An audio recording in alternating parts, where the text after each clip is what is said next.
उत्तर प्रदेश में 10 विधानसभा सीटों पर उपचुनाव होने थे, 9 पे हो रहे हैं। और पश्चिमी उत्तर प्रदेश में खासी चर्चा में है मीरापुर विधानसभा सीट। और इस बीच आए हैं कटोगे तो बटोगे जैसे बयान। क्या चुनाव परिणाम पे इन बयानों का असर होने वाला है? और उत्तर प्रदेश की राजनीति में क्या इन उपचुनावों के जरिए कोई बड़ी आहट महसूस होने वाली है 2027 को लेकर भी, चूंकि 2027 के लिए इन उपचुनावों को सेमीफाइनल करार दिया जा रहा है। उसी बारे में बात करने के लिए हमारे साथ मौजूद है मुजफ्फरनगर सांसद हरेंद्र मलिक जी, जो कि पार्टी के राष्ट्रीय महासचिव भी है और मीरापुर विधानसभा सीट पर जो चुनाव हो रहा है उसके प्रभारी भी बनाया गया है पार्टी द्वारा। तो मलिक साहब, क्या माहौल इन उपचुनावों को देख के लेकर आप पूरे प्रदेश में महसूस कर रहे हैं? देखिए, पूरे प्रदेश में समाजवादी के पक्ष में लहर है, या ये कहे कि लोग समाजवादी पार्टी के 12 से 17 के कार्यकाल और वर्तमान 7 साल के कार्यकाल की जब तुलनात्मक समीक्षा करते हैं तो उन्हें 12-17 का कार्यकाल अच्छा लगता है।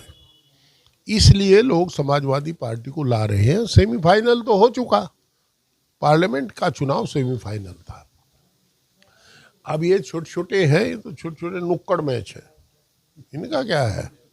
और जहाँ तक इनकी बात है, हम लोग पश्चिम उत्तर प्रदेश में 4 सीट है, खैर है, कुंदरकी है, मीरापुर है, गाजियाबाद है। 3 में तो किसी को डाउट है ही नहीं, मीरापुर, कुंदरकी और ये खैर में। गाजियाबाद में चुनाव टाइट है, गाजियाबाद चुनाव होगा, जीतने की उम्मीदें वहाँ भी हैं हमारी, पर चुनाव होगा गाजियाबाद में। मीरापुर में आप संशय नहीं मान रहे कोई? देखिए, वैसे तो चुनाव सभी चुनाव होता है, कभी ढिलाई नहीं करनी चाहिए, पर समाजवादी पार्टी चुनाव जीत रही है, वहाँ अतीत गवाह है और चुनाव जीत करके आपको बता देंगे, फिर आपको बताएंगे। तो मुख्यमंत्री योगी जी आए, अतीत की बात उन्होंने करी 2013 की, और आपके जो कैंडिडेट है उनके ससुर साहब को, कादिर राणा जी को, उन्होंने कहा भी मुजफ्फरनगर दंगों के सरगना थे। देखिए, आदरणीय मुख्यमंत्री जी स्वतंत्र हैं, वो जो चाहेंगे सो कहें, और मैं उसमें कुछ नहीं कहता, चूंकि मामला अभी जेरे अदालत है वो। परंतु मुख्यमंत्री जी तो कहाँ, हम समझ में नहीं पा रहे, वो समाजवादी पार्टी के पक्ष में आए थे भाषण देने, भारतीय जनता पार्टी के पक्ष में आए थे। वो तो हमारे लोगों को नसीहत देंगे सबको कि जो बटोगे तो कटोगे। और जो हमारी पार्टी में बिखराव था, नाराजगी थी, चूंकि 25 कैंडिडेट थे, तो सबको बता के बटना मत, एक हो जाओ। और उस दिन के बाद अच्छा लगा मुझे, सारे कैंडिडेट एक हो गए आदरणीय मुख्यमंत्री जी की बात सुन करके। कहीं कोई मनमुटाव नहीं रहा। कहने भाई, जब योगी आदमी ये कह रहे हैं आदरणीय योगी जी कि बटोगे तो कटोगे, फिर कटो क्यों? तो हम तो सब एक हो चुके, वो तो हमारा ही काम कर गए। जो दूसरी जगह भी कहीं बिखराव था कमेरे वर्ग में, वो कमेरों को एक करके चले गए, और वहाँ कमेरों की तादाद ज़्यादा है मोड़ने में। तो आदरणीय मुख्यमंत्री जी का बहुत बहुत धन्यवाद कि उन्होंने हमारे में जो बंटवारा था वो ख़त्म कर दिया, सब एक कर दिए। टूट खत्म हो चुकी, सारा सपा एक कर दिया उन्होंने। आखिर यार वो जानते हैं कि ये लड़की पढ़ी लिखी है, नौजवान है, अच्छी लड़ाई करेगी, अच्छा हाउस में पढ़े लिखे लोग जाएंगे तो अच्छा लगेगा। योगी जी बुराई के वैसे भी दूर है, तो इसमें वो जानते हैं कि इस कैंडिडेट में, समाजवादी पार्टी कैंडिडेट में कोई बुराई तो है ही नहीं, तो वो उसके साथ, वो तो उसकी मदद का आशीर्वाद देंगे इनडायरेक्ट में। भाई, अच्छा उन्होंने कह दिया बटियो ना, आप समझ रहे हो ना। अब जो नहीं बटेंगे तो फिर किसी पर रुक रहे, अगर ना बटे तो को रोक देगा। फिर तो सपा लखनऊ का टिकट है, सपा का टिकट बट नहीं रही। आप तो कह रहे हैं कि भाई मान लो समाजवादी पार्टी सारी एकजुट होगी, सारे जो कैंडिडेट थे 25 टिकट मांग रहे थे वो भी एक मंच पर आ गए, लेकिन अभी भी वो चर्चा ऐसी चल रही है कि भाई नहीं, समाजवादी पार्टी में अभी सब लोग एकजुटता नहीं चल रही। और ख़ास तौर पे मतलब इलम सिंह जी ने तो हमारे साथ इंटरव्यू में कह दिया था कि भाई मलिक साहब को भी उतना महत्व नहीं मिल रहा, जबकि वो जिले के सबसे कद्दावर नेता है, उन्हें जितना महत्व मिलना चाहिए चुनाव में उतना नहीं दिया जा रहा। एक बात बताओ यार, मैं बजर बट्टू थोड़ा ही हूँ यार। एक बात बताओ, मुझे पार्टी ने राष्ट्रीय महासचिव बनाया, पार्टी ने मुझे टिकट दिया, जिताया, और क्या सम्मान चाहिए मुझे? इससे ज्यादा क्या महत्व होगा? हमारे पार्टी के संविधान के अनुसार सबसे बड़े तो राष्ट्रीय अध्यक्ष, फिर उपाध्यक्ष, फिर प्रमुख महासचिव, और फिर हम सारे महासचिव हैं। और कितना चाहिए मुझे? मुझे ये, मैं कभी नहीं भूलता कि मैं अभी 2 साल पहले ही पार्टी ज्वाइन की। उनका एहसान है आदरणीय अखिलेश जी का कि उन्होंने हम पे विश्वास कर लिया। और मैं पूर्ण रूपेण ये मानता हूँ कि चुनाव लड़ाने की जिम्मेदारी मेरी और पंकज की है, नैतिक रूप से। मैं एमपी हूँ, एमएलए, हम पिता पुत्र भी हैं, तो हमें तो सम्मान देना है लोगों को जोड़ने के लिए, हमें सम्मान लेना नहीं। इसमें हम तो सम्मान देने का काम करेंगे और कर रहे हैं, सबको मना रहे हैं, सब साथ। अभी इलम सिंह से मेरी आधा घंटा बात हुई, तो पूरा खुल के साथ है, और अभी फिर मेरे साथ चलेगा चुनाव में। कोई पार्टी में कुछ नहीं, मैं ये कह रहा, जो पार्टी में नेताओं में, पार्टी के मतदाताओं में, समझ रहे हो, जो बंटवारा था वो सब आदरणीय योगी जी के भाषण के बाद सब एक मंच पर आ गया। अब कोई बंटवारा नहीं, सब बंटवारा खत्म हो गया। और जब जब बंटवारा नहीं हुआ, एक हुए हैं, समाजवादी रथ किसी से रुका नहीं है, विजय रथ चलता रहेगा। 24 में जो जीत का क्रम शुरू हुआ यहाँ, वो 24 में अभी जारी रहेगा? निश्चित जारी रहेगा, निश्चित जारी रहेगा।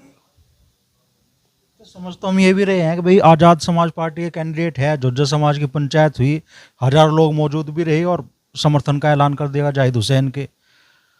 ओवैसी साहब भी बड़ी मीटिंग करने आ रहे हैं 18 तारीख को, और लोगों में उनके प्रति भी रुझान है। शाहनजर साहब भी बसपा से है, मुस्लिम समाज के कैंडिडेट हैं। तो अगर छोटी छोटी छोटी छोटी टूट भी होगी तो आपका चुनाव फिर कहाँ खड़ा रहेगा? आप थोड़ा गलत फहमी में जी रहे हो। सबको राजनीति करने का अधिकार है। आदरणीय ओसी जी आएंगे, उनका बहुत स्वागत। चंद्रशेखर जी की पार्टी का जो लड़ रहा, उनका स्वागत। पर मतदाता जानता है कि चंद्रशेखर भी भाजपा के खिलाफ है, ओसी जी भाजपा के खिलाफ है, तो जो जीत रहा उसे जिता लो भाई। अपना कैंडिडेट जिताने के साथ साथ मकसद तो दूसरे को, भाजपा को हराना भी तो है। अब वो 19 तारीख तक, 18 की रात तक ये विचार करेंगे कि भाजपा कौन हरा रहा है, उसको जिता लो। और भाजपा को हरा रहे हम, तो हमें जिताएंगे, इसमें कौन यार बड़ी बात है। तो चुनाव जीत ही रहे हैं। आज़ाद समाज पार्टी के लोग कह रहे हैं कि भाई उनके पास एक बेस वोट बैंक है और मुस्लिम साथ दे देंगे तो वो चुनाव फतेह। अरे भाई, वो जो कह रहे हैं उनका स्वागत है, हम उनके बारे में कोई टिप्पणी नहीं करेंगे। उनसे मदद तो लेनी ना हमें, उन्होंने टिप्पणी क्यों करें हम? अब भाजपा खिलाफ करेंगे, जो पूछो उसको कहेंगे, और किसी के खिलाफ नहीं करते। और सबको, भारतीय जनता पार्टी को रोकने के लिए हमारा सबसे अनुरोध है कि 19 तारीख की रात को सब एक मंच पर हो जाओ। रोको देश तोड़कों को, लाओ देश जोड़कों को। जो आदरणीय योगी जी ने कहा है उससे नसीहत ले, बटोगे तो कटोगे। अगर हम अपोजिशन के लोग आपस में बटेंगे तो कटेंगे, तो हम कटने को तैयार नहीं, बटते नहीं, बस बंटवारा रोक लेंगे, हम सारे एक हो जाते। अच्छा, बड़ी आशंका है आप लोगों को अभी से है कि भाई चुनाव में गड़बड़ी की, प्रशासनिक मशीनरी के गलत इस्तेमाल की, आप लोग लगातार ये प्रयास करेंगे, कुछ नहीं होने का। हमारे कार्यकर्ता मजबूत हैं। आज भी हमारी ऑब्जर्वर और जिलाधिकारी से बात हुई है, उन्होंने हमें आश्वस्त किया। देखिए, विश्वास तो अधिकारियों पे ही करना पड़ेगा। उन्होंने आश्वस्त किया है कि नहीं, कुछ नहीं होने का, अब निश्चित रहो, निष्पक्ष चुनाव होगा। ना कानून तोड़ने की इजाजत हमें होगी, ना कानून तोड़ने की इजाजत, चाहे ना कानून तोड़ने की इजाजत उन्हें होगी। कानून तोड़ने की इजाजत किसी को नहीं। हम भी यही चाहते हैं, ना हम तोड़े ना वो तोड़े। तो हमें ऐसा कुछ नहीं, ये बिल्कुल निष्पक्ष चुनाव होगा, ऐसी आशाएं हैं। 3 मुकदमे दर्ज हो चुके अब तक कादिर राणा जी के खिलाफ। गाड़ी होली सीज, सुम्बुल राणा जी के खिलाफ भी 1 मुकदमा दर्ज हो। 4 हुए थे भाई मुकदमे दर्ज, 5 मेरे खिलाफ 5 हुए थे भाई। और नतीजा क्या हुआ था भाई? नतीजा क्या हुआ था? चुनाव में जीत गया था। मुकदमे 144 तोड़ने के ही तो हो, कौन सा रथ तोड़ने के हो। पर इतना जरूर है कि देखिए, चुनाव में हमने जिलाधिकारी और उनसे ऑब्जर्वर साहब से दोनों से बात की। हमने ये कहा कि चुनाव में जो मॉडल कोड ऑफ कंडक्ट है एमसीसी, वो नहीं टूटना चाहिए। आपके मिनिस्टर, एक्स मिनिस्टर हुटर के साथ, पुलिस एस्कॉर्ट के साथ घूम रहे हैं, जो कानून का उल्लंघन है, आचार संहिता का। उन्होंने आश्वस्त भी किया कि इसे रोकेंगे। तो ये जो कर रहे हैं वो थोड़ा प्रयास तो सत्ता पक्ष में आदमी किया ही करता है, करने दे यार, इससे कोई फर्क नहीं पड़ता। ये जनता के सामने एक बात है, अगर इन्हें ना रोक पाए तो आगे हम सबको रोक देंगे। इनको रोकना होगा, तभी तो जिला बचेगा, देश बचेगा, प्रदेश बचेगा। नहीं तो कुछ नहीं छोड़ने के। भाजपा भगाओ, देश बचाओ, हमारा तो नारा है। चाहे डॉक्टर संजीव बालियान हो, चाहे कपिल देव अग्रवाल हो, चाहे अनिल कुमार जी हो, अगर ये भारतीय जनता पार्टी के लिए काम कर रहे हैं तो अच्छी बात करना चाहिए, उनकी पार्टी है। और इनका काम करेगा, जब ये काम करेंगे उसके लिए भी तुम्हारा काम बढ़ेगा। गन्ने के पर्चे अब कभी सबके खारिज हुए, किन न करे। ये भारतीय जनता पार्टी कोऑपरेटिव का चुनाव ना लड़न दे, गन्ने का चुनाव ना लड़न दे, तो इनके साथ रहेगा कौन? सब फिनिश। जो दावे आपके मुजफ्फरनगर को लेकर थे भाई, एक एक वोट गिरी भी जागी, गिरवाई भी जागी और गिनवाई भी जागी, मीरापुर के लेके वो क्या कहोगे? वही प्रशासन है, वही व्यवस्था है। चुनाव ठीक होगा, निष्पक्ष होगा, सब गिनी जाएंगे, सब गिरेंगे। भरोसा जीत का, भरोसा जीत का, पक्की जीत का भरोसा। चुनाव आयोग के सामने तो बड़ी शिकायतें हो रही समाजवादी पार्टी की तरफ से कि साहब, अभी तो मिल गए यार, अभी मिल गए हैं और उन्होंने कहा कि आप निश्चिंत रहे, तो उनका विश्वास कर लिया हमने, डीएम का भी और उनका भी। एसएसपी से मिले तो एसएसपी ने भी कहा नहीं, निष्पक्षता करेंगे। और जैसी जय हो रही दिख रही है।